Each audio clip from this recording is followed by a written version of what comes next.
Hi hello guys, welcome back to கிசான் ஆர்னாட் 7. இன்னைக்கு நம்ம பார்க்க போது 2024 வந்து ரிவர்ஸ்ன்ற மூவியை பற்றி தான். நம்மளே எவ்வளோ டைம் ட்ராவல் படம்லாம் பார்த்துருப்போம், ஆனால் இந்த படம் மறக்க முடியாத அனுபவத்தை கொடுக்கும்னு நான் நம்புறேன். சரி, வளவலன்னு பேசாமல் நம்ம ஸ்ட்ரைட்டாக இன்ட்ரோ பார்த்துட்டு கதைக்குள்ளே போயிடலாம். இன்னும் நம்ம சேனலை சப்ஸ்கிரைப் பண்ணலைன்னா மறக்காமல் சப்ஸ்கிரைப் பண்ணிக்கோங்க. அப்புறம் உங்களுக்கு தெரிஞ்ச மூவி ஏதாவது இருந்தால் கமெண்ட் பண்ணுங்கள். நான் நெக்ஸ்ட் டைம் அந்த மூவி அப்லோட் பண்ண ட்ரை பண்ணுறேன். முடிவு பண்ணி இறங்கிட்டேன், ஃபீல் பண்ண மாட்டேன், பேக் அடிக்க மாட்டேன். ஒன்ஸ் பிக்கப் ஆன ஆனதா போய்கினே இருப்பேன். ஓப்பனிங் சீன்லேயே நல்ல ஜோரம் மழை பெஞ்சிட்டு இருக்கு. அப்போ நம்ம ஹீரோ டைலாக் சொல்லிட்டு இருக்கான். என்னன்னா, மழைனா எல்லாருக்கும் ரொம்ப பிடிக்கும், ஏன் அது கடவுளோட வரம்னு கூட சொல்லுவாங்க. ஆனா அதே மழை எனக்கு மட்டும் தொடர்ந்து அழிவு மட்டும் தான் கொடுத்துருக்குன்னு சொல்லிட்டு இருக்கான். அப்படியே நம்ம ஹீரோவை காட்டுறாங்க. ஹீரோவும் மலையில ஜோரா நினைச்சிட்டு அழுதுட்டு இருக்கான். என்னடான்னு பார்த்தா ஆப்போசிட்ல அவங்க அப்பா ஒருத்த கத்தியில குத்திட்டு அங்க இருந்து தப்பிச்சு போயிடுறான். அதை பார்த்தோன்னே ஹீரோவால ஏத்துக்க முடியாம அங்கேயே மயக்கம் போட்டு கீழே விழுந்துறான். அதுக்கப்புறம் கொஞ்ச நாள் கழிச்சு ஹீரோ ஒரு சைக்காட்ரிஸ்ட் டாக்டர் கிட்ட உட்காந்துட்டு இருக்க மாதிரி காட்டுறாங்க. அதுக்கப்புறம் அந்த டாக்டரும் இப்படியே அமைதியாவே உட்காந்துட்டு இருந்தா எப்படிப்பா, உனக்கு ஏதாவது என்கிட்ட ஷேர் பண்ணிக்கணும்னு நினைச்சுன்னா சொல்லு அப்படின்னு கேட்கிறாரு. அதுக்கு நம்ம ஹீரோ டாக்டர் என்னால் டைம் டிராவல் பண்ண முடியும்னு சொல்லிடுறான். டைம் டிராவல் பண்ண முடியுமா, என்னப்பா பேசிட்டு இருக்க, ஜோக் பண்ணிட்டு இருக்கியா அப்படின்னு கேட்கிறாரு. அதுக்கப்புறம் நம்ம ஹீரோ, இல்ல டாக்டர் நான் உண்மையா தான் சொல்றேன், என்னால டைம் டிராவல் பண்ணி ஃபியூச்சருக்கு போக முடியாது, ஆனா கடந்த காலத்துக்கு போக முடியும்னு டாக்டர் கிட்ட சொல்றான். டாக்டரும் ஹீரோ சொல்றதை நம்ப முடியாம, சரிப்பா அப்படின்னு உண்மையிலே டைம் டிராவல் பண்ற மாதிரி எனக்கு நிரூபிச்சு காட்டுன்னு டாக்டர் கேட்கிறாரு. உடனே ஹீரோவும் சரி டாக்டர், அந்த நோட் எடுத்து ஏதாவது 4 நம்பர் எழுதுங்க, நான் கரெக்டா சொல்றேன் அப்படின்னு சொல்றான். உடனே டாக்டரும் அந்த நோட் எடுத்து எழுத ஆரம்பிக்கிறாரு. அதுக்குள்ளேயே நம்ம டாக்டருக்கு ஒரு கால் வருது. ஹீரோவை எடுத்து பேசுங்க, உன் ஒய்ஃப் தான் பாலும் பிரெட்டும் வாங்கிட்டு வர சொல்லி ஞாபகப்படுத்துறதுக்காக ஃபோன் பண்ணியிருக்காங்கன்னு சொல்றான். உடனே நம்ம டாக்டரும் ஃபோன் எடுத்து பேச ஆரம்பிக்கிறாரு. இவன் சொன்ன மாதிரி அவங்க ஒய்ஃபும் சொல்லிடுறாங்க.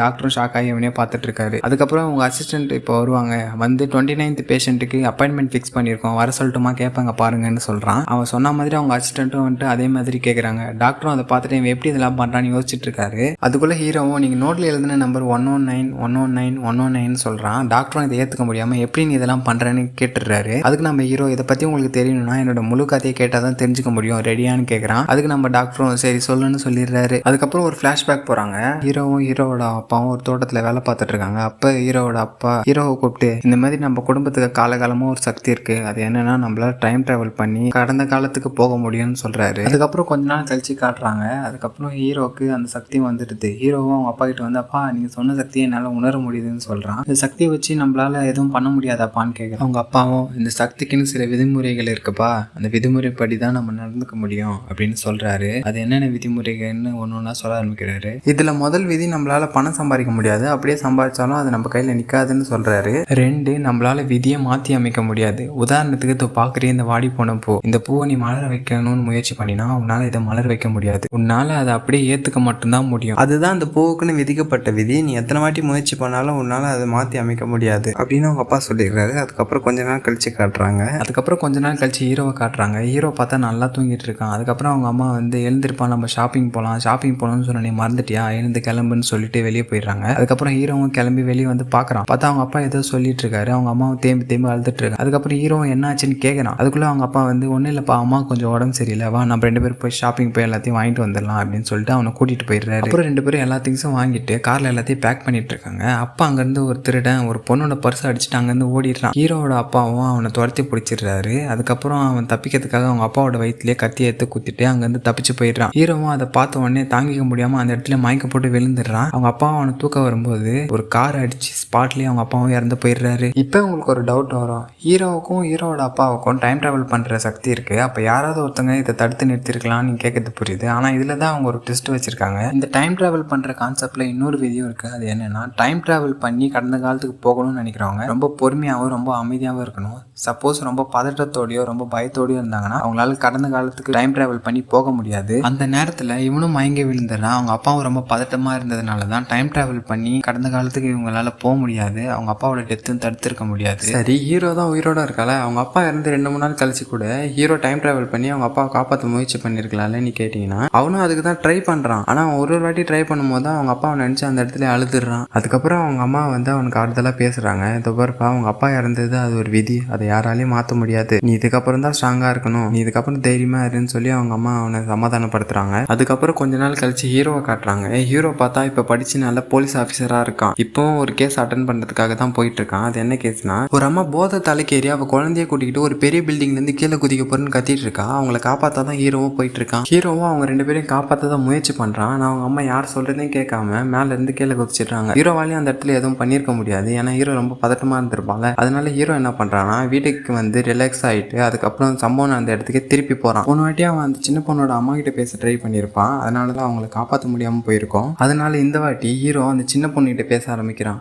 அவன் என்ன கேட்குறான்னா, இந்த பாருமா உங்கள் அம்மா எடுத்திருக்க முடிவுக்கு நீயும் உறுதியாக நிற்கிறியா, நீயும் இங்கேருந்து கீழே குதிச்சு சாக தான் போறியா அப்படின்னு சின்ன பொண்ணுகிட்ட கேட்குறான். அவள் சின்ன பொண்ணுல அதனால பில்டிங்லேருந்து கீழே பார்க்குறா. கீழே பார்த்தோன்னா அவளுக்கு ரொம்ப பயமாயிட்டு, அம்மா நம்ம போயிடலாமா, எனக்கு கீழே பார்க்கவே பயமாக இருக்குமா, நம்ம சாக வேணாமா, நான் வாழணும்னு ஆசைப்படுறேம்மா அப்படின்னு சொல்லி அவங்க அம்மா கட்டி பிடிச்சி அழ ஆரம்பிக்கிறா. அவங்க அம்மாவுக்கும் குழந்தை அழுவுறதை பார்த்தோன்னே ஒரு மாதிரி ஆகிடுது. அவங்களும் செல்லம் இனிமேல் நான் இந்தமாரி தப்பு பண்ணவே மாட்டேன் அப்படின்னு சொல்லிட்டு அங்கேருந்து கீழே இறங்கி வந்துடுறாங்க. ஹீரோவும் அவங்களை காப்பாற்றி கூட்டிகிட்டு வந்துடுறான். அதுக்கப்புறமா ஹீரோட ஃப்ரெண்டு இதை என்ஜாய் பண்ணுற விதமாக ஒரு பார்ட்டிக்கு கூட்டிகிட்டு போயிருப்பான். அப்போ தான் ஹீரோ முறையாக ஹீரோயினை பார்க்குறான். பார்த்த உடனே அந்த இடத்துல ஹீரோ லவ் பண்ண ஆரம்பிச்சிடறான். அதுக்கப்புறம் 2 பேரும் பேசி பழக ஆரம்பிக்கிறாங்க. அப்படியே கொஞ்சம் நாட்கள் போகுது. அதுக்கப்புறம் ஹீரோயின் கிட்ட லவ் சொல்லி 2 பேருக்கும் ஓகே ஆகிடுது. அதுக்கப்புறம் ஹீரோவும் ஹீரோயின் கிட்ட அவங்க கிட்ட இருக்க சக்தியை பற்றி சொல்லிடுறான். ஹீரோனே ஷாக் ஆகி ஹீரோவே பார்த்துட்டு இருக்கா. அப்போ ஹீரோ என்ன சொல்கிறான்னா, இந்த சக்தியை நான் யூஸ் பண்ணுறதுனால ஒரு பிரச்சனையும் இருக்குது. அது என்னன்னா, எப்போல்லாம் இந்த சக்தியை யூஸ் பண்ணுறனோ அப்போல்லாம் என் தலைமுடி நரைச்சின்னு எனக்கு வயசாக ஆரம்பிச்சிடும் அப்படின்னு சொல்லி ஹீரோயின் கிட்ட சொல்கிறான். அவள் உடனே இதெல்லாம் எனக்கு ஒரு பிரச்சனையும் இல்லை, நான் உன்னை ஏற்றுக்கிறேன், ஆனால் நீ எனக்கு ஒரு சத்தியம் பண்ணி கொடுக்கணும்னு ஹீரோ கிட்ட கேட்குறா. ஹீரோவும் என்னன்னு கேட்குறா. அதுக்கு நம்ம ஹீரோனி லைஃப்பில் இதுக்கப்புறம் ஒரு வாட்டி கூட இந்த டைம் ட்ராவல் பண்ண மாட்டேன்னு எனக்கு சத்தியம் பண்ணி கொடுன்னு கேட்குறா. ஹீரோவும் சிரிச்சுக்கிட்டே பண்ணி கொடுத்துட்றா. அதுக்கப்புறம் ஹீரோயினையும் வீட்டில் சொல்லி 2 பேரும் கல்யாணம் பண்ணிக்கிறாங்க. அதுக்கப்புறம் குழந்தையும் பிறகுது. அதுக்கப்புறம் இவங்க லைஃப் ஜாலியாக போயிட்டு இருக்கு. அப்பதான் திடீர்னு ஹீரோயின் அவங்க குழந்தைய கூட்டிட்டு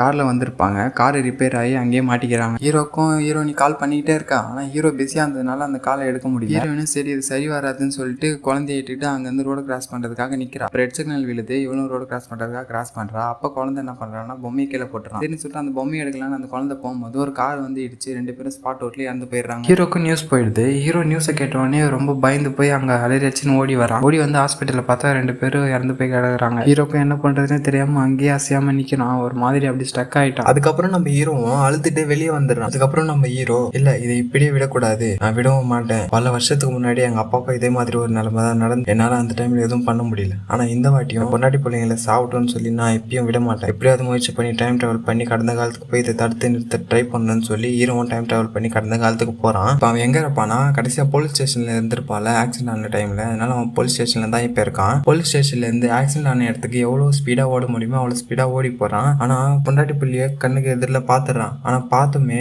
அவன் பக்கத்தில் போகிறதுக்குள்ளே ஆக்சிடென்ட் ஆகி அவங்க 2 பேரும் அங்கேயே இறந்து போயிடுறாங்க. திரும்பவும் இவங்க சாவத்தை பார்த்தோன்னே ஹீரோவால் ஏற்றுக்க முடியாமல் அங்கேயே கதறி அவ்வளோ ஆரம்பிச்சிடறான். ஹீரோவும் அதோட விடல, தொடர்ந்து பல முறை முயற்சி பண்ணுறான். முயற்சி பண்ணி ஏதாவது ஒரு சமயத்தில் நம்ம பொண்டாட்டி பிள்ளைங்களை காப்பாற்றிட முடியாதா அப்படின்னு சொல்லி சின்ன நம்பிக்கையில் அவன் தொடர்ந்து முயற்சி பண்ணிக்கிட்டே இருக்கான். இதெல்லாம் அப்படியே நிகழ்காலத்தில் காட்டுறாங்க. அப்போ அவன் டாக்டர் கிட்ட எல்லாத்தையும் சொல்லிட்டு இருக்கான். அப்போ டாக்டர் என்ன சொல்றாருன்னா, சரி ஆக்சிடென்ட் டைம்ல உங்களால் டைம் ட்ராவல் பண்ணி காப்பாற்ற முடியல, ஆனால் 2 நாளுக்கு முன்னாடி போயிருந்தீங்கன்னா இந்த ஆக்சிடென்ட் தடுத்து நிறுத்திருக்கலாம்ல அப்படின்னு ஹீரோ கிட்ட கேட்கிறாரு. ஹீரோ இதெல்லாம் முயற்சி பண்ணாமலாம் இருந்திருப்பான். ஆக்சுவலாக 2 நாளுக்கு முன்னாடியே டைம் ட்ராவல் பண்ணி கரெக்டாக அவங்க சாப்பிட்டு கிளம்புற நேரத்துக்கு போயிடறான். போயிட்டு இப்போ யாரும் வெளியே போகக்கூடாது, 2 பேரும் வீட்டுல தான் இருக்கணும் அப்படின்னு சொல்லி 2 பேரும் சமாதானப்படுத்தி தடுத்து நிறுத்திடுறான். அதுக்கப்புறம் அவன் ஒய்ஃப் சரி நான் போய் குளிக்கிறேன்னு சொல்லி குளிக்க போயிடுறாங்க. அதுக்கப்புறம் அவன் பையனும் விளையாட போறப்பா அப்படின்னு சொல்லி விளையாட போயிடுறான். அதுக்கப்புறம் என்ன நடக்குதுன்னா, அவன் ஒய்ஃப் பாத்ரூம்ல வலிக்கு விழுந்து அங்கேயே இறந்து போயிடுறாங்க. இந்த பக்கம் பார்த்தா அவன் பையன் விளையாடும் போது படிக்கட்டுல விழுந்து தலையில அடிபட்டு ரத்தம் போய் இறந்து போயிடுறான். ஹீரோவும் அதோட விடாம சரி இப்படி நடந்தாதான் இந்த மாதிரி நடக்குது அப்படின்னு சொல்லிட்டு கொஞ்ச நாளைக்கு முன்னாடி போறான். அதாவது கரெக்டா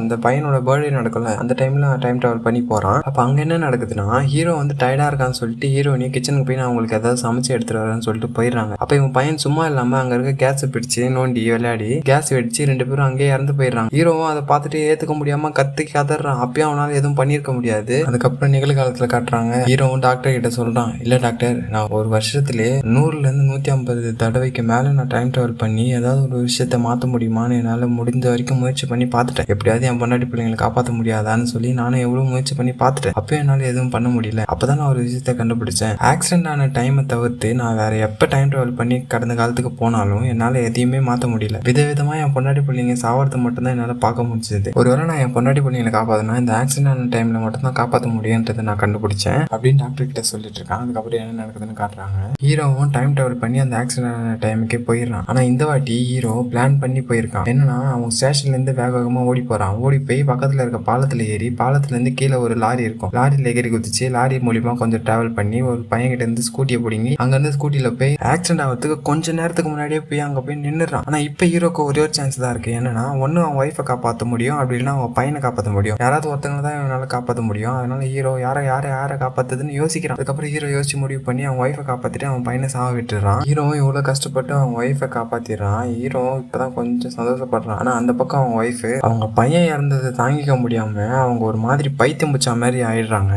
ஹீரோ பேச போகும்போதெல்லாம் எரிஞ்சு விழுறாங்க. ஏன்னா நீ ஏன் என்ன காப்பாத்திட்டு நம்ம பையனை சாக விட்டு 2 பேரும் சந்தோஷமா இருக்கும் நீ நினைச்சியா அப்படின்னு சொல்லி ஹீரோ கிட்ட சண்டை போட்டுக்கிட்டே இருக்காங்க. பைத்தியம் மாதிரி கத்திக்கிட்டே இருக்காங்க. ஹீரோவும் சரி கொஞ்ச நாள் போனா சரியாயிடுவாங்கன்னு சொல்லி அப்படியே விட்டுறான். அப்புறம் கொஞ்ச நாள் போக அப்பயும் அவங்க மாறுற மாதிரி இல்லை. திரும்ப அவங்க பையனை நினைச்சு ஒரு மாதிரி சாப்பிடாம கொள்ளாம பைத்தியம் மாதிரி ஆயிடுறாங்க. உனக்கு தான் டைம் டிராவல் பண்ற சக்தி இருக்குல்ல, அப்புறம் டைம் டிராவல் பண்ணி என் பையனை காப்பாத்திருக்கலாம், ஏன் உன்னால காப்பாற்ற முடியல அப்படின்னு சொல்லி ஹீரோ கிட்ட கேட்கறாங்க. அதுக்கு நம்ம ஹீரோவும் என்னமா பேசுறேன், நான் தான் உனக்கு சத்தியம் பண்ணி கொடுத்துருக்கேன்ல லைஃப்ல டைம் டிராவலே பண்ண மாட்டேன்னு, அப்புறம் எப்படி நான் டைம் டிராவல் பண்ணி போறது அப்படின்னு சொல்லி ஹீரோனி கிட்ட சொல்றான். ஹீரோனியும் அவன் பேசுறதை தடுத்து நிறுத்திட்டு ஒரு விஷயத்த கவனிக்கிறாங்க. என்னன்னா ஹீரோவுக்கு தலைமுடியெல்லாம் வெள்ளையா இருக்கு. ஹீரோனி நோட் பண்ணிடுறான். ஹீரோனி கேட்கறாங்க டைம் டிராவல் பண்ணலையா, அப்ப டைம் டிராவல் பண்ணலாம் ஏன் உனக்கு முடியலாம் நினைச்சு போகுது, அப்படி எனக்கு தெரியாம டைம் டிராவல் பண்ணிருக்க, டைம் டிராவல் பண்ணிட்டு என்கிட்டயே போய் சொல்ற, என்ன ஏமாத்தணும்னு நினைக்கிற, நீ ஏன் இப்படிலாம் பண்ணிட்டு இருக்க அப்படின்னு சொல்லி ஹீரோவை கத்த ஆரம்பிச்சிடறாங்க. திருப்பியும் ஹீரோவால உண்மையை மறைச்சிட்டு இதுக்கு மேல இருக்க முடியல. அப்படியே அழுதுகிட்டே சொல்லிடுறான், ஆமா நான் டைம் டிராவல் பண்ணி போனது உண்மைதான், நீயும் ஒரு உண்மையை தெரிஞ்சுக்கோ, இறந்து போனது நம்ம பையன் மட்டும் இல்ல நீயும் தான் அப்படின்னு சொல்லிடுறான் ஹீரோனிக்கு. நீயும் தான் சொல்லிட்டு உங்க 2 பேரையும் காப்பாத்த நான் பல முறை முயற்சி பண்ணேன், அப்பயும் என்னால உங்க 2 பேரையும் காப்பாற்ற முடியல, தொடர்ந்து நீங்க 2 பேரும் சாவறது மட்டும் தான் நான் பார்த்துட்டு இருந்தேன், அதான் எனக்கு ஒரே ஒரு வாய்ப்பு கிடைச்சது, இந்த வாய்ப்பை பயன்படுத்தி நான் உன்னை காப்பாத்தி கூட்டிட்டு வந்துட்டேன் அப்படின்னு சொல்றான். ஹீரோனியும் இதை கேட்டுட்டு அப்படி உனக்கு ஒரே ஒரு வாய்ப்பு தான் கிடைச்சதுன்னா நீ என்ன காப்பாத்திர கூடாது, நம்ம பையனை தான் காப்பாத்திருக்கணும், நம்ம பையனை சாக விட்டு நம்ம 2 பேரும் சந்தோஷமா வாழ்வோம் நீ எப்படி நினைச்ச அப்படின்னு சொல்லி சண்டை போடுறாங்க. திருப்பி கத்த ஆரம்பிச்சிடறாங்க பைத்தியம் மாதிரி. ஹீரோவால எதுவும் பண்ணவும் முடியல. அப்புறம் ஹீரோனியும் எனக்கு தெரியாது நீ எப்படி டைம் டிராவல் பண்ணி நம்ம பையனை அவரோட கூட்டிட்டு வருவான்னு எனக்கு தெரியாது, நம்ம பையன் தான் எனக்கு வேணும் அப்படின்னு சொன்னதே திருப்பி சொல்லிட்டு இருக்காங்க. ஹீரோவால எதுவும் பண்ணவும் முடியல. ஹீரோவும் சரி வேற வழி இல்லாம டைம் டிராவல் பண்ணி கடந்த காலத்துக்கு போயிடுறான். கரெக்டா அந்த ஆக்சிடென்ட் ஆன டைமுக்கு போயிட்டு அவங்க இந்த வாட்டி அவன் ஹீரோனியை சாக விட்டு அவன் பையனை காப்பாத்தி கூட்டிட்டு வந்துடுறான். அதுக்கப்புறம் அப்படியே கொஞ்ச நாள் போகுது. அப்படியே ஹீரோட பையனும் வளர ஆரம்பிக்கிறான். ஆனா 2 பேரும் கொஞ்சம் டிஸ்டன்ஸ் மெயின்டைன் பண்ணியே இருக்காங்க. ஒழுங்கா பேசுறது கிடையாது, சண்டை போட்டுக்கிட்டே இருக்காங்க. அப்போ ஒரு நாள் ஹீரோவோட அவங்க அம்மா பார்க்க வராங்க. உடனே ஹீரோ வாங்கம்மா என்னம்மா திடீர்னு என்னாச்சு அப்படின்னு கேட்குறான். அப்போ அவங்க நான் என் பேரனை பார்க்க வந்தேன், என் பேரன் கூட வெளியே போகணும்னு ஆசைப்படுறேன் அப்படின்னு சொல்லிட்டு ஹீரோ கிட்ட சொல்றாங்க. உடனே ஹீரோ டென்ஷன் ஆகி உங்களுக்கு தான் அவனை பத்தி தெரியும்ல, தெரிஞ்சுமா நீங்க அவனை வெளியே கூட்டிட்டு போறணும்னு நினைக்கிறீங்க அப்படின்னு சொல்லி அவங்க அம்மா கிட்ட கேட்கறான். அவங்க அம்மாவும் அதெல்லாம் எனக்கு தெரியும்டா, அதுக்குன்னு வீட்டுல போட்டு பூட்டி வச்சு வளர்ப்பியா, இப்படியா இருந்தா அவன் மென்டல் ஹெல்த் பாதிக்காதா, நான் கொஞ்சம் அவனை வெளியே கூட்டிட்டு வரேன் அப்படின்னு சொல்லி கூட்டிட்டு போயிடுறாங்க. அப்புறம் 2 பேரும் சைக்கிள் ஓட்டிட்டு போயிட்டு இருக்காங்க. அப்ப ஹீரோட பையன் மேடு தடுத்து கீழே விழுந்து தலையில அடிபட்டு திருப்பி ரத்தம் ப்ளீடிங் ஆக ஆரம்பிச்சிருது. உடனே ஹாஸ்பிட்டல் எடுத்துன்னு வந்து சேர்க்கிறாங்க. பார்த்தா அவன் பையன் அந்த இடத்துல இறந்து போயிடுறான். ஹீரோவுக்கும் என்ன பண்றதுன்னு தெரியல. ஹீரோ அகைன் டைம் டிராவல் பண்ணி நான் கிளம்பி போறேன்னு சொல்லிட்டு டைம் டிராவல் போறான். அப்ப அவங்க அம்மா தடுத்து நிறுத்திடுறாங்க. வேணாம்ப்பா உங்க அப்பா பண்ண தப்ப நீ திருப்பி பண்ணாத, ஒரு நிமிஷம் நான் சொல்றது கேளு அப்படின்னு சொல்லி அவங்க அம்மா சொல்றாங்க. ஹீரோவும் என்னன்னு சொல்லி கேட்கறான். உங்க அப்பா சொன்னது உனக்கு ஞாபகம் இருக்காப்பா அப்படின்னு கேட்கறாங்க.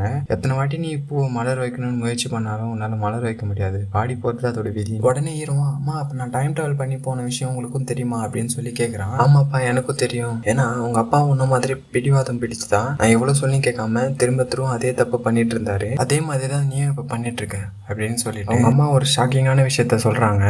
என்னன்னா ஆக்சுவலா அன்னைக்கு இறந்து போனது ஹீரோவோட அப்பா கிடையாது, ஹீரோ தான். ஹீரோ இறந்ததை தாங்கிக்க முடியாம தான் ஹீரோட அவங்க அப்பாவும் இவ எப்படியும் அவங்க பன்னாடி பிள்ளைங்களை காப்பாற்ற 100 to 150 தடவை டைம் டிராவல் பண்ணி காப்பாற்ற முயற்சி பண்ணணும். அதே மாதிரி அவங்க அப்பா 100கணக்கான டைம் டிராவல் பண்ணி அவனை காப்பாற்ற முயற்சி பண்ணியிருப்பாரு. அப்பயும் அவரால் அவனை காப்பாற்ற முடியாம போயிடும். அதுக்கப்புறம் தான் ஹீரோட அவங்க அப்பா ஒரு வழியை கண்டுபிடிப்பாரு. என்னன்னா ஒரு உயிரை காப்பாற்றணும்னா ஒரு உயிரை பலி கொடுத்தாதான் முடியும் அப்படின்ற விஷயத்த கண்டுபிடிச்சி கொஞ்ச நேரத்துக்கு முன்னாடியே டைம் டிராவல் பண்ணி போயிடுறாரு. அதுக்கப்புறம் தான் அவங்க அம்மா கூட ஷாப்பிங் போகலான்னு ஹீரோ எழுப்புவாங்க. ஹீரோ கூட வெளியே வந்து பார்க்கும்போது அவங்க அம்மா அழுத்துட்டு இருப்பாங்களே, அவங்க அப்பா இந்த நடந்த விஷயத்தை தான் அவங்க அம்மா கிட்ட சொல்லிட்டு இருப்பாரு. அதனாலதான் அவங்க அம்மா தேம்பி அழுத்துட்டு இருப்பாங்க. ஹீரோ வந்து அப்படியே சமாளிச்சு அங்க இருந்து கூட்டிட்டு போயிருப்பாரு. அங்க என்ன நடக்குன்னா ஹீரோ போய் திருடனை பிடிக்கிறதுக்கு முன்னாடியே ஹீரோட அவங்க அப்பா போய் திருடனை பிடிச்சி அவங்க கையில குத்து வாங்கி இறந்து போயிருப்பாரு. அதாவது அவன் பையன் உயிரை காப்பாற்றணுன்றதுக்காக இவர் உயிரை கொடுத்து அவன் பையனை காப்பாத்திருப்பாரு. இது கேட்டதும் ஹீரோவால தாங்கிக்க முடியாம அங்கேயே கதறி அழுவ ஆரம்பிச்சிடறான். அதுக்கப்புறம் தான் நம்ம ஹீரோவும் விதியை இங்க யாராலையும் மாத்த முடியாது அப்படின்னு அவங்க அப்பா சொன்ன விஷயத்த புரிஞ்சுக்கிட்டு எல்லாத்தையும் அக்செப்ட் பண்ணிட்டு எப்பவும் போல அவன் போலீஸ் ஸ்டேஷன்ல வேலை பார்த்துட்டு இருக்கான். அதுக்கப்புறம் ஹீரோக்கு ஒரு கால் வருது. இந்த போன் கால்ல ஒருத்தர் உங்களை பார்க்கணும்னு ஆசைப்படுறாரு, வந்து பாருங்க அப்படின்னு சொல்லிட்டு சொல்றாங்க. ஹீரோவும் கிளம்பி போய் பாக்குறான். யாருன்னு போய் பார்த்தா இவன் தான் அவங்க பொண்டாட்டி பிள்ளைங்களை கார் ஏத்தி கொண்டு இருப்பான். ஆனா ஏற்கனவே இவனை ஹீரோக்கு தெரியும். எப்படின்னா ஒரு வாட்டி போலீஸ் ஸ்டேஷனில் ஒரு போலீஸ் ஆஃபீஸர் பின்னே கைதியாக பிடிச்சி வச்சுட்டு என் பையனுக்காக தான் நான் உயிர் வாழ்ந்துட்டு இருக்கேன், ஆனால் இப்போ என்கிட்ட காசு இல்லை, என் பையனுக்காக எனக்கு காசு தேவைப்படுது, அந்த காசை எனக்கு கொடுத்துட்டீங்கன்னா நான் அங்கேருந்து கிளம்பிடுவேன் அப்படின்னு சொல்லி அப்போ தான் நம்ம ஹீரோ பொறுமையாக அவங்ககிட்ட பேசி அவன் கேட்குற காசை கொடுத்துட்டு இதுக்கப்புறமா அது ஒழுங்கா இருங்க அப்படின்னு சொல்லி ஹீரோ அமுச்சு விட்டுருப்பான். உடனே அந்த திருடனும் இங்கே பாருங்க சார், நீங்கள் கொடுத்த காசை வச்சு தான் என் லைஃபே மாறிச்சு, இப்போ என் பையனும் ஒரு நல்ல நிலைமையில இருக்கான், ஆனால் நான் உங்களுக்கு என்ன பண்ணியிருக்கேன் பார்த்தீங்களா, உங்கள் பொண்டாட்டி பிள்ளைங்க மேலே நானே கார் ஏற்றி கொண்டு இருக்கேன், இதை நான் வேணும்னே பண்ணல, தயவுசெய்து என்ன மன்னிச்சிருங்க சார்னு சொல்லி மன்னிப்பு கேட்டு அழுவ ஆரம்பிச்சிடறான். அதுக்கு நம்ம ஹீரோவும் இங்கே பாரு, எனக்கு உன் மேலே எந்த கோபமும் இல்லை, ஏன்னா விதிப்படி எது நடக்கணும்னு இருந்திருக்கோ அதுதான் நடந்திருக்கு, இங்கே விதியை யாராலையும் மாற்ற முடியாது அப்படின்னு சொல்லிட்டு இங்கே பாரு நான் கேஸை கூட வாபஸ் வாங்கிடுறேன், உன்னால தான் இந்த கொலை நடந்ததுன்னு திரும்ப திரும்ப நீ உன்னையே வருத்திக்காம உன் பையனுக்காக வாழ ஆரம்பி, உன் பையனை நல்லா படிக்க வச்சு ஒரு நல்ல உத்தியோகத்தில் உட்கார வை அப்படின்னு சொல்லிட்டு அங்கேருந்து ஹீரோ கிளம்பி போயிடுறான். ஹீரோ இந்த மாதிரி பேசிட்டு போவோம். அங்கே இருக்க போலீஸ் ஆஃபீஸர்லாம் என்னடா இவன் பொன்னாடி பிள்ளைங்களை கொண்டு இருக்கான், இவனை பிடிச்சி கொல்லாம இவன் பாட்டுன்னு அவனுக்கு ஆறுதல் சொல்லிட்டு போயிட்டு இருக்கானேன்னு சொல்லிட்டு இவனுக்கு ஏதோ மென்டல் ஹெல்த் தான் பாதிக்கப்பட்டிருக்குன்னு சொல்லிட்டு தான் ஒரு சைக்காட்ரிஸ்ட் டாக்டரை பார்க்க ஹீரோவை அமைச்சிருப்பாங்க. சரி ஓகே, நீ என்கிட்ட சொல்ல வேண்டிய எல்லா விஷயத்தையும் ரொம்ப தெளிவாகவே என்கிட்ட சொல்லிட்டேன், அப்புறம் என்ன பிளான், உன் டிபார்ட்மெண்ட்டுக்கு நான் என்ன ரிப்போர்ட் கொடுக்கட்டும் அப்படின்னு சொல்லி ஹீரோ கிட்ட கேட்குறாரு. ஹீரோவும் என் கதையை ஒரு நேரம் உட்காந்து பொறுமையாக கேட்டதுக்கு ரொம்ப நன்றி டாக்டர் அப்படின்னு சொல்லி டாக்டர் கிட்ட சொல்றான். சொல்லிட்டு இதுக்கப்புறம் என்ன பண்ணணும்னு எனக்கு நல்லாவே தெரியும் டாக்டர், நான் கிளம்புறேன்னு சொல்லிட்டு அங்கேருந்து கார் எடுத்துக்கிட்டு அழுதுகிட்டே அங்கேருந்து கிளம்பி ஸ்பீடாக வந்து ஒரு தூணில் மோதிட்டு அங்கேருந்து டைம் ட்ராவல் பண்ணிடுறான். இப்போ டைம் ட்ராவல் பண்ணி எங்கே வந்திருப்பானா, ஒரு வாட்டி அவன் பையன் கூட இருக்கும்போது அவன் பையனை பலார்னு அரைஞ்சிருப்பான். இந்த வாட்டி அவன் பையனை அடிக்காம பொறுமையாக அவன்கிட்ட எடுத்து பேசி என்னப்பா அவனுக்கு வீட்டில் இருக்க விருப்பம் இருக்கா, நம்ம வேணா வெளியே போகலாமா அப்படின்னு சொல்லி அவனை வெளியே கூட்டிகிட்டு போயிட்டு அவன் கேட்கறது எல்லாத்தையும் செய்கிறான். அதுக்கப்புறம் நம்ம ஹீரோவும் அவன் பையனை தூங்க வச்சுட்டு அவன் லைஃப்பில் மிஸ் பண்ண ஒவ்வொரு சின்ன சின்ன மூமெண்ட்டையும் போயிட்டு அனுபவிக்க ஆரம்பிக்கிறான். அவங்க ஒய்ஃப் பிரசவ வழியில் இருக்கும்போது அவன் ஒரு முக்கியமான கேஸ் விஷயத்தில் இருப்பாள். அந்த கேஸ் விஷயத்தை தூக்கி போட்டுட்டு எங்கள் ஒய்ஃப்காக வந்து அவங்க ஒய்ஃபோட கையை பிடிச்சி அவன் கூடயே இருக்கான். அந்த மூமெண்ட்டையும் அனுபவிச்சுட்டு அதுக்கப்புறம் கொஞ்ச நாளுக்கு பின்னாடி போய் அவங்களுக்கு கல்யாணம் ஆகல அந்த மூமெண்ட்டுக்கு போகிறான். அப்படியே 2 பேரும் பொறுமையாக நடந்து வராங்க. சுற்றி இருக்கிறவங்களா என்ன இவனுக்கு இவ்வளோ வேலை முடியா இருக்கு, தோலெல்லாம் வேற சுருங்கி இருக்கு, வயசான மாதிரி இருக்கான், இவன் ஏன் இவ்வளோ போய் கல்யாணம் பண்ணிக்கிறா அப்படின்னு சொல்லி எல்லாரும் பேசிட்டு இருக்காங்க. ஹீரோனையும் புரிஞ்சுக்கிறா, இவன் டைம் டிராவல் பண்ணி தான் இங்கே வந்திருக்கான் அப்படின்றது புரிஞ்சுக்கிட்டு சரி நம்ம 2 பேரும் எதிர்காலத்தில் எப்படி இருந்தோம், சந்தோஷமா இருந்தோமா அப்படின்னு சொல்லி ஹீரோ கிட்ட கேட்குறா. அதுக்கு நம்ம ஹீரோ சந்தோஷமா இருந்தோமா, இந்த உலகத்தில் நம்ம அளவுக்கு யாருமே சந்தோஷமா இருந்திருக்க மாட்டாங்க, அந்த அளவுக்கு நம்ம சந்தோஷமா இருந்தோம், அவளையே நம்மளுக்கு ஒரு பையன் கூட பிறந்திருக்கான் அப்படின்னு சொல்லி அவன் பையன் பேரை சொல்றான். அவளும் இவன் சொல்றதெல்லாம் கேட்டு சந்தோஷப்பட்டு அவனை கட்டி பிடிச்சி அழுவ ஆரம்பிச்சிடுறா. அதுக்கப்புறம் ஹீரோவும் டைம் டிராவல் பண்ணி அவங்க அம்மா பார்க்கறதுக்காக வந்திருப்பான். அவங்க அம்மா செய்யற சூப்னா இவனுக்கு ரொம்ப பிடிக்கும், அதை குடிச்சிட்டு போலான்னு வந்திருப்பான். அப்போ அவங்க அம்மாவும் இவனை பார்த்த உடனே புரிஞ்சுக்கிறாங்க, இவன் டைம் டிராவல் பண்ணி தான் வந்திருக்கான் அப்படின்னு புரிஞ்சுக்கிட்டு இவனுக்கு பிடிச்சது எல்லாத்தையும் சமைச்சு அவனுக்கு செஞ்சு போடுறாங்க. அவனும் சாப்பிட்டுட்டு அங்கேருந்து திரும்பி டைம் டிராவல் பண்ணுறான். அதுக்கப்புறம் நம்ம ஹீரோ டைம் டிராவல் பண்ணி எங்கே வந்திருப்பானா, நம்ம ஹீரோனை ஃபர்ஸ்ட் டைம் மீட் பண்ணியிருப்பான்ல அந்த பார்ட்டி டைமில் அங்கே தான் வந்திருப்பான். அங்கே வந்து தூரத்தில் நின்றுக்கிட்டு அங்கேருந்து நம்ம ஹீரோனை பார்த்துட்டு இருப்பான். அப்படியே அவனும் நினச்சி பார்க்குறான், ஒருவேளை நம்ம இவளை மீட் பண்ணாமல் இருந்திருந்தா இதெல்லாம் நடந்திருக்காதுல்ல, அவளே இறந்திருக்க மாட்டா, எங்கேயாவது யார் கூடனா சந்தோஷமா இருந்திருப்பா அப்படின்னு சொல்லி ஃபீல் பண்ணிட்டு அங்கேயே நின்று பார்த்துட்டு இருக்கான். அதுக்கப்புறமா இவனுக்கு வயசான தோட்டத்தில் இருக்கிறதுனால ஹீரோனை போய் பார்த்தா ஹீரோனிக்கும் இவன் யாருன்னு தெரியாதுல, அதனால யாரு கூடனா சந்தோஷமா இருக்கட்டும், அவன் நல்லா இருந்தா சரின்னு சொல்லிட்டு ஹீரோவும் அங்க வந்து டைம் டிராவல் பண்ண ஆரம்பிக்கிறான். அதுக்கப்புறமா டைம் டிராவல் பண்ணி எங்க வந்திருப்பானா, இது எல்லாமே ஆரம்பிச்சதுல அவங்க அப்பா ஒருத்தன் கத்தில குத்திருப்பான்ல அந்த மொமெண்ட்டுக்கு போறான். ஹீரோட அப்பாவும் ஹீரோவை பார்த்துட்டு ரொம்ப ஷாக் ஆயிடுறாரு. அப்பாவையான நம்ம ஹீரோவை பார்த்தோன்னே அவங்க அப்பாவும் ஒரு மாதிரி ஆயிடுறாரு. ஏன்னா அவங்க அப்பாவோட வயசை தாண்டியும் ஹீரோக்கு ரொம்ப வயசாயிடுது. ஏன்னா அவன் ஆல்ரெடி நிகழ்காலத்துல இருக்கும்போது அவனுக்கு 45 வயசு ஆயிருக்கும். இவன் இத்தனை வருஷம் டைம் டிராவல் பண்ணி பின்னாடி வந்ததுனால இவனுக்கு ரொம்ப வயசாயிடுது. அவனால நடக்கூட முடியல. அவனும் அவங்க அப்பா கிட்ட பொறுமையா தவழ்ந்து போறான். போய் அவங்க அப்பா மடியிலே விழுந்துடுறான். அதுக்கப்புறம் நம்ம ஹீரோவும் அவங்க அப்பா கிட்ட சொல்றான், அப்பா தயவுசெய்து என்ன மன்னிச்சிருங்கப்பா, அன்னைக்கு ஏன் நீங்க டைம் டிராவல் பண்ணலன்னு எனக்கு இப்பதான் புரியுது. ஏன்னா அன்னைக்கு கத்தி குத்து பட்டப்ப கூட அவர் ரிலாக்ஸ் ஆகி டைம் டிராவல் பண்ணிருக்கலாம். ஆனா அவர் அவன் பையன் உயிரை காப்பாற்றணுன்றதுக்காக தான் டைம் டிராவல் பண்ணாம அங்கேயே இறந்து போயிருப்பாரு. அந்த விஷயத்த ஹீரோ அவங்க அப்பா கிட்ட சொல்லி ரொம்ப அழுவ ஆரம்பிச்சிடறான். நீங்க எதையும் நினைச்சு ஃபீல் பண்ணாதீங்கப்பா, ஏன்னா எனக்குன்னு ஒரு மனைவி குழந்தைங்கன்னு என் வாழ்க்கை ரொம்ப சந்தோஷமா போச்சுப்பா, நானும் என் வாழ்க்கையை ரொம்ப திருப்தியா வாழ்ந்து முடிச்சுட்டப்பா, இது எல்லாத்துக்கும் காரணம் நீங்க தான்ப்பா, நீங்க தான் எனக்கு இந்த மாதிரி ஒரு வாழ்க்கையை வாழ்றதுக்கு ஒரு வாய்ப்பு கொடுத்தீங்க. எனக்கும் ஒரு விஷயம் நல்லா தெரியும்ப்பா, என்கிட்ட இருந்து தான் இது எல்லாமே ஆரம்பிச்சது எனக்கு நல்லா தெரியும். ஒருவேளை நான் இந்த இடத்துல செத்து போயிருந்தேன்னா இது எதுவுமே நடந்திருக்காது, நீங்களும் அம்மாவும் ரொம்ப சந்தோஷமா உங்க வாழ்க்கையை வாழ ஆரம்பிச்சிருப்பீங்க. அதனால நான் உங்ககிட்ட கெஞ்சி கேட்கறேன்ப்பா, நான் செத்ததுக்கு அப்புறம் இதுதான் விதின்னு நீங்க ஏத்துக்கிட்டு அம்மா கூட ரொம்ப சந்தோஷமா வாழணும், நானும் அதுதான் எதிர்பார்க்கறேன். எந்த காரணத்துக்காகவும் நீங்க டைம் டிராவல் பண்ணி என்னை காப்பாற்ற மாட்டேன்னு எனக்கு சத்தியம் பண்ணி கொடுங்கப்பான்னு அப்பா கிட்ட கேட்கறான். அவங்க அப்பாவும் அப்படியே அழுதுகிட்டே இருக்காரு. அப்ப ஹீரோ பொறுமையா ஜோனு பெய்கிற மலையை பார்த்துக்கிட்டு, இது வரைக்கும் நீங்கள் எனக்காக பண்ண எல்லாத்துக்கும் ரொம்ப நன்றிப்பா, உங்களை மாதிரி ஒரு அப்பா எனக்கு அடுத்த ஜென்மத்தில் கடிப்பாருன்னு கூட எனக்கு தெரியல, அப்படின்னு சொல்லி அழுதுகிட்டு அவங்க அப்பா மடியில உயிரை விட்டுறான். அதுக்கப்புறம் கொஞ்ச நாள் கழிச்சு காட்டுறாங்க, ஹீரோட அப்பாவும் அவங்க அம்மாவும் ஒரு டேபிள் உட்காந்து பேசிட்டு இருக்காங்க. அவங்க பையன் இறந்த வழி தாங்க முடியாம அவங்க அப்பா திரும்பவும் டைம் டிராவல் பண்ண போறேன்னு சொல்லி ஆரம்பிக்கிறாரு. உடனே அவங்க அம்மாவை தடுத்து நிறுத்தி, நம்ம 2 பேர் தனியா தான் வாழணும்ன்றதும் விதி, இதை யாராலையும் மாத்த முடியாது, அதனால நீங்க பண்ண வரைக்கும் போதும், இதுக்கப்புறமாவது நம்ம பையன் ஆசைப்பட்டதை நிறைவேற்றுங்க அப்படின்னு சொல்லிட்டு தடுத்து நிறுத்திடுறாங்க. அதுக்கப்புறமா அவங்க அப்பாவும் அவன் பையன் ஆசைப்பட்ட மாதிரி அவங்க அம்மா கூட சந்தோஷமா வாழ்ற மாதிரி காட்டி இந்த படத்தை முடிக்கிறாங்க. கண்டிப்பா உங்களுக்கு இந்த படம் பிடிச்சிருக்கும்னு நான் நம்புறேன். இந்த மாதிரி படம் ஏதாவது உங்களுக்கு தெரிஞ்சா மறக்காம கமெண்ட் பண்ணுங்க. நெக்ஸ்ட் டைம் நான் அந்த படத்தை அப்லோட் பண்றேன். தொடர்ந்து இந்த மாதிரி வீடியோஸ் பார்க்க நம்ம சேனலை சப்ஸ்கிரைப் பண்ணிக்கோங்க. பாய்.